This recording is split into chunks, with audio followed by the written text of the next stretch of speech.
एक कॉलेज के अंदर दिन दहाड़े एक कांग्रेस नेता की बेटी की चाकू मारकर बेरहमी से हत्या कर दी गई। हत्या का आरोप उसी कॉलेज में पढ़ने वाले एक लड़के पर लगा। बताया गया कि उस लड़के ने इसलिए उसकी हत्या कर दी क्योंकि उस लड़की ने उसका प्रपोजल ठुकरा दिया था और इसीलिए उसने कॉलेज कैंपस के अंदर ही उस पर चाकू से हमला कर दिया। उस लड़के ने एक दो नहीं बल्कि उस लड़की के गले और पेट पर 7 बार चाकू से हमले किए। लड़की का नाम नेहा और आरोपी लड़के का नाम फयाज बताया गया। जानकारी के मुताबिक नेहा निरंजन हिरेमत नाम के कांग्रेस नेता की बेटी थी और वो बीवीबी नाम के कॉलेज में पढ़ती थी। फयाज भी उसी कॉलेज में पढ़ता था। बताया गया कि नेहा पर फयाज ने हमला तब किया जब वो कॉलेज से बाहर जा रही थी। तभी फयाज उसके सामने आ गया। दोनों के बीच पहले कुछ बातचीत हुई। इसके बाद उसने नेहा पर चाकू से हमला कर दिया। पहली बार चाकू लगते ही वो जमीन पर गिर गए। इसके बाद उसने उस पर एक के बाद एक कई वार किए। हमले के बाद फयाज ने भागने की कोशिश की लेकिन कुछ छात्रों ने उसे पकड़ लिया। बाद में नेहा को अस्पताल ले जाया गया जहां उसकी मौत हो गई। पुलिस के मुताबिक कुछ रोज पहले फयाज ने नेहा को प्रपोज किया था लेकिन नेहा ने उसे इनकार कर दिया था। आरोप है कि प्रपोजल ठुकराए जाने से नाराज फयाज ने उसकी हत्या कर दी। और दिन दहाड़े कॉलेज कैंपस के अंदर हुई इस वारदात की वजह से पूरे हुबली शहर में सनसनी मच गई। पुलिस ने फौरन नेहा की हत्या के आरोप में फयाज को गिरफ्तार कर लिया।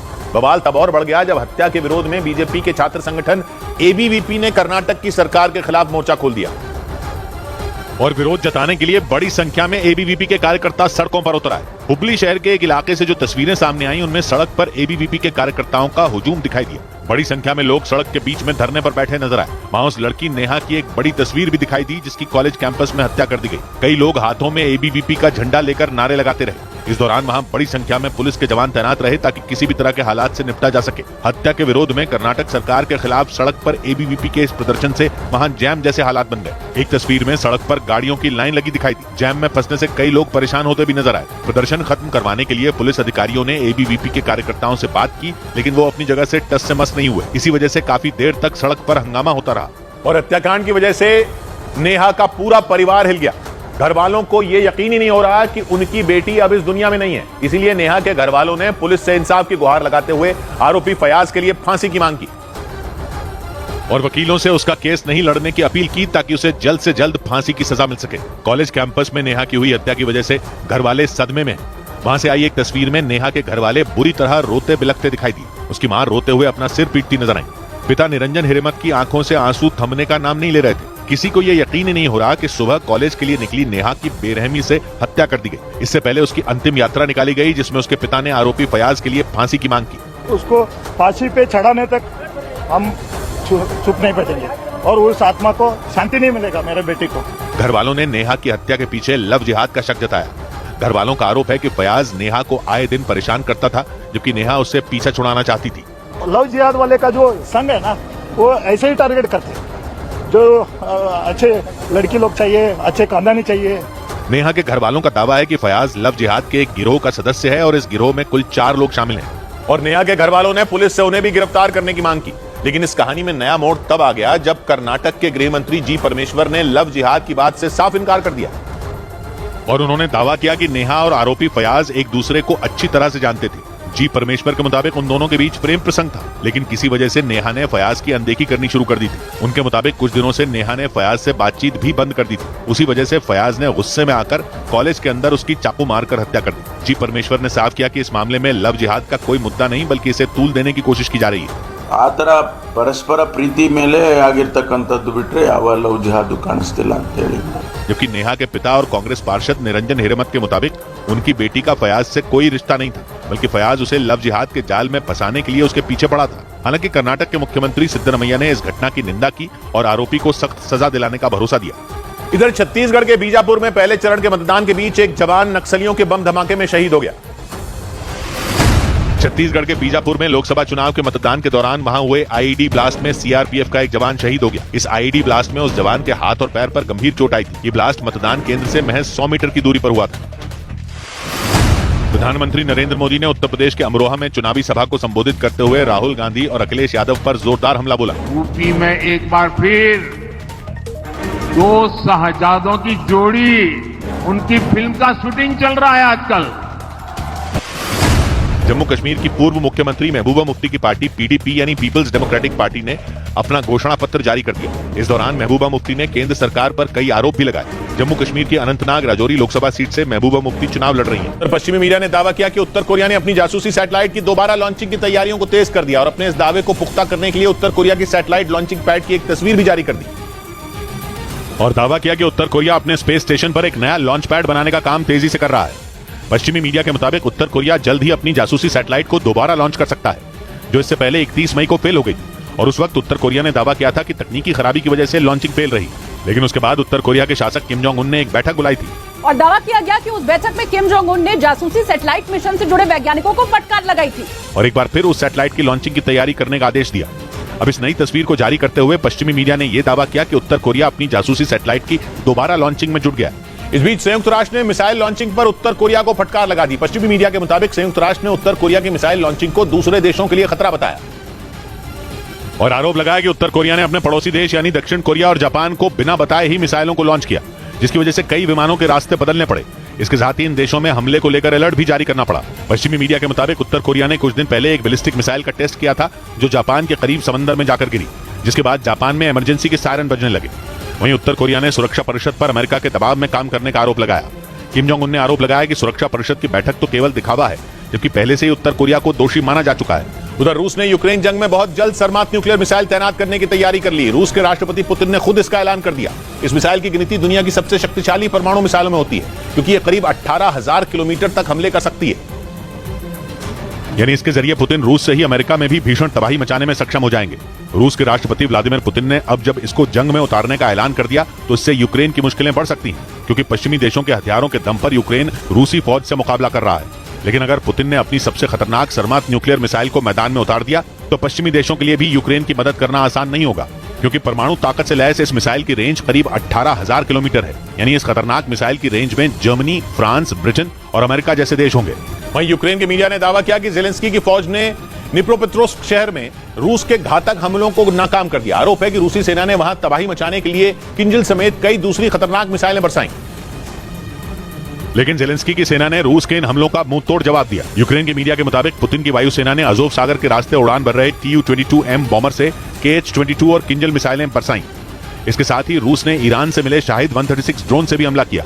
लेकिन दावा है कि निप्रोपेट्रोव्स्क शहर पर हमले में रूस की मिसाइलें पूरी तरह नाकाम रही, क्योंकि यूक्रेन की सेना ने एंटी एयरक्राफ्ट मिसाइल सिस्टम से उन्हें बीच रास्ते में ही तबाह कर दिया। इसके साथ ही यूक्रेन ने आरोप लगाया कि रूसी सेना के निशाने पर वहां के आम लोग और रिहायशी इमारतें हैं और इसी वजह से वो लगातार हमले की कोशिश में है। उधर रूस की खुफिया एजेंसी FSB ने जापोरिजिया में रूसी सेना के कब्जे वाले इलाकों से यूक्रेन के कई जासूसों को पकड़ने का दावा किया। आरोप है कि यूक्रेन के ये जासूस वहां तैनात रूसी सेना के अधिकारियों की गतिविधियों का पता लगाने में जुटे थे। और रूस की खुफिया एजेंसी FSB ने इसका एक वीडियो भी जारी किया, जिसमें रूसी सैनिक यूक्रेन के उन जासूसों को पकड़ते दिखाई दिए। एक जासूस को तो उन्होंने पकड़कर जमीन पर लेटा दिया ताकि वो भाग न सके। इसी तरह रूसी सैनिकों ने यूक्रेन के कई मुखबिरों को पकड़ने का दावा किया। आरोप है कि ये लोग जापोरिजिया में रूसी सेना के कब्जे वाले इलाकों में घूमकर पुतिन के अधिकारियों का पता लगाने में जुटे थे और उनकी मंशा रूसी सेना के अधिकारियों की हत्या करवाने की थी। FSB के मुताबिक उनके पास से कई ऐसे दस्तावेज मिले जिनसे पता चला कि यूक्रेन के जासूस रूस में भी हमले करवाने का प्लान बना रहे थे। इस बीच मीडिया रिपोर्ट के मुताबिक रूस ने पश्चिमी देशों के टैंकों को उड़ाने के लिए यूक्रेन जंग में खतरनाक एंटी टैंक गाइडेड मिसाइलें उतार दी। इस जंग में यूक्रेन को लगातार पश्चिमी देश आधुनिक टैंक भेजते आए हैं, जिनके दम पर यूक्रेन की फौज ने रूसी सेना को मुंह तोड़ जवाब दिया। लेकिन मीडिया रिपोर्ट के मुताबिक अब रूसी सेना ने पश्चिमी देशों के टैंकों का तोड़ निकाल लिया। बताया गया कि जंग में पुतिन की फौज ने नई एंटी टैंक गाइडेड मिसाइलें उतार दी, जो इतनी ज्यादा खतरनाक हैं कि आधुनिक टैंकों को भी तबाह कर सकती हैं। इतना ही नहीं, दावा किया गया कि रूसी सेना की नई एंटी टैंक गाइडेड मिसाइलें कम ऊंचाई पर उड़ने वाले हेलीकॉप्टरों को भी गिराने में सक्षम है। यानी आने वाले दिनों में यूक्रेन की सेना की मुश्किलें बढ़ सकती हैं। उधर ऑस्ट्रेलिया के पूर्व प्रधानमंत्री स्कॉट मॉरिसन ने चेतावनी दी कि अगर चीन और ताइवान के बीच युद्ध हुआ तो वो यूक्रेन युद्ध से भी 50 गुना ज्यादा भीषण होगा। पश्चिमी मीडिया के मुताबिक उन्होंने दावा किया कि इसका असर सिर्फ चीन और ताइवान तक सीमित नहीं रहने वाला, बल्कि कई देशों की अर्थव्यवस्था पर इसका असर पड़ेगा। पश्चिमी मीडिया को दिए एक इंटरव्यू में स्कॉट मॉरिसन ने दावा किया कि चीन ने अगर ताइवान पर हमला किया तो कई देश इसकी जद में आ जाएंगे। उन्होंने यह भी दावा किया कि रूस और यूक्रेन के बीच छिड़ी जंग से जितना नुकसान हुआ है उससे 50 गुना ज्यादा पूरी दुनिया को नुकसान उठाना होगा, जबकि पहले से ही यूक्रेन युद्ध को लेकर रूस और अमेरिका में ठनी हुई है और इसका खमियाजा आर्थिक तौर पर कई देशों को उठाना पड़ रहा है। इस बीच यूरेशियन टाइम्स नाम की वेबसाइट ने दावा किया कि चीन से तनाव के बीच अमेरिका के परमाणु बम गिराने वाले 2 बॉम्बर इंडोनेशिया पहुंच गए। बताया गया कि परमाणु बम बरसाने की ताकत रखने वाले ये विमान अमेरिकी विदेश मंत्री के चीन दौरे पर पहुंचने के बाद इंडोनेशिया में उतरे, जहां दोनों विमानों ने आसमान में इंडोनेशिया की वायुसेना के साथ अभ्यास किया। अमेरिका के B-52 विमान परमाणु बम बरसाने की ताकत रखते हैं। ये दुश्मन को पलक झपकते ही पूरी तरह तबाह करने में सक्षम है। यही वजह है कि अमेरिकी विदेश मंत्री के चीन दौरे के बीच ही जब ये इंडोनेशिया में उतरे तो हर कोई हैरान रह गया, क्योंकि एक तरफ तो अमेरिकी विदेश मंत्री चीन के साथ दोस्ती मजबूत करने की बात कर रहे थे, वहीं दूसरी तरफ उनके बम बरसाने वाले विमान इंडोनेशिया में उतर गए। यानी अमेरिका ने चीन की तरफ दोस्ती का हाथ भी बढ़ाया, लेकिन उसे चारों तरफ से घेरने की तैयारी भी तेज कर दी। इधर उत्तर प्रदेश के कासगंज में एक शादी में खाना खाने से 21 लोगों की तबीयत अचानक बिगड़ गई, जिससे हड़कंप मच गया और फिर उन लोगों को जिला अस्पताल में भर्ती कराया गया। बताया गया कि सोरों से बारात कासगंज आई थी, जहां बारातियों के लिए खाने का इंतजाम किया गया। उस शादी में शामिल बारातियों ने जैसे ही दावत का खाना खाया, अचानक 21 लोगों की तबीयत बिगड़ गई, जिसके बाद सभी को इलाज के लिए जिला अस्पताल में भर्ती कराया गया। वहीं डॉक्टरों की टीम के मुताबिक फूड पॉइजनिंग की वजह से इन लोगों की तबीयत खराब हुई, जिनमें कुछ लोगों को दवा देकर घर भेज दिया गया, जबकि कुछ की गंभीर हालत देखते हुए उन्हें अस्पताल में भर्ती कर लिया गया। उधर उत्तराखंड के नैनीताल में घूमने आए पर्यटकों और नाव चलाने वालों के बीच झील में ही मारपीट हो गई। नैनीताल आए कुछ लोगों ने 2 नावें बुक कराई थी। बताया गया कि यह पूरा विवाद नाव में घूमने को लेकर हुआ, जिसके बाद घूमने आए लोगों और नाव चालक के बीच झील में ही मारपीट शुरू हो गई। मामला इस कदर बढ़ गया कि मारपीट के दौरान एक आदमी झील में गिर गया। हालांकि जैसे तैसे झील में गिरने वाले आदमी को बाहर निकाला गया, लेकिन इसके बाद देखते ही देखते सारे नाव चालक इकट्ठा होकर पर्यटकों के साथ मारपीट करने लगे। बताया गया कि यह पूरा विवाद नाव में घूमने को लेकर हुआ, जहां घूमने आए पर्यटकों ने 2 नाव बुक कराई थी, लेकिन जब उनके मुताबिक झील में उन्हें नहीं घुमाया गया तो पर्यटकों और नाव चालक के बीच मारपीट शुरू हो गई। इधर दिल्ली के पीतमपुरा इलाके में संदिग्ध हालात में एक लड़के का शव उसी के घर में फांसी के फंदे से लटका मिला, जहां एक केक भी रखा था। पुलिस ने बताया कि कमरे से बदबू आने के बाद पड़ोसियों ने पुलिस को सूचना दी और जब वहां पहुंचकर पुलिस ने कमरे का दरवाजा खोला तो उस लड़के का शव फांसी के फंदे पर लटका हुआ था। उस कमरे में हर तरफ बदबू फैली हुई थी। बताया गया कि वो लड़का वहां अकेला ही रहता था। फांसी दो दिन हो गए मेरे ख्याल से, तो किसी का बर्थडे था। पुलिस के मुताबिक उन्हें कमरे के अंदर से एक केक मिला, जो किसी लड़की का जन्मदिन मनाने के लिए लाया गया था। पुलिस ने बताया कि ये वही लड़की थी जिससे वो लड़का कुछ दिन से बातचीत कर रहा था। पुलिस ये पता लगाने की कोशिश में जुटी है कि उस लड़के ने खुदकुशी की या किसी ने उसकी हत्या की। उधर दिल्ली के पास उत्तर प्रदेश के गाजियाबाद में स्टंट करने वाले 6 लड़कों पर पुलिस ने एक्शन लिया और बीच सड़क ट्रैफिक नियमों की धज्जियां उड़ाने के आरोप में मोटरसाइकिल नंबर के आधार पर 19,000 का चालान काट दिया। क्योंकि कुछ दिन पहले एक वीडियो वायरल हुआ था जिसमें ये 6 लड़के स्टंट करते दिख रहे थे। सभी लड़के एक ही मोटरसाइकिल पर सवार थे, जिनमें मोटरसाइकिल चलाने वाला लड़का टंकी पर और बाकी 5 उसके पीछे बैठे थे। उन सभी लड़कों ने किसी ने भी हेलमेट तक नहीं पहना था। इस दौरान सड़क से गुजर रहे एक कार सवार ने उन लड़कों का मोटरसाइकिल पर स्टंट करते हुए वीडियो बनाकर सोशल मीडिया पर वायरल कर दिया और जैसे ही गाजियाबाद की लोनी पुलिस ने इस वायरल वीडियो को देखा, इस मामले में संज्ञान लिया गया और मोटरसाइकिल नंबर के आधार पर 19,000 का चालान काट दिया गया, ताकि इस तरह के जानलेवा स्टंट करने पर रोक लगाई जा सके। वहीं विदेशी बाजारों में आई गिरावट के बाद भारत के शेयर बाजार भी लाल निशान में कारोबार करते रहे। शेयर बाजार में लगभग सभी इंडेक्स गिरावट के साथ कारोबार करते रहे और बाजार बंद होने के वक्त बॉम्बे स्टॉक एक्सचेंज का सेंसेक्स 284 अंक गिरकर 63,238 पर बंद हुआ, जबकि नेशनल स्टॉक एक्सचेंज का निफ्टी 85 अंक गिरकर 18,771 पर बंद हुआ।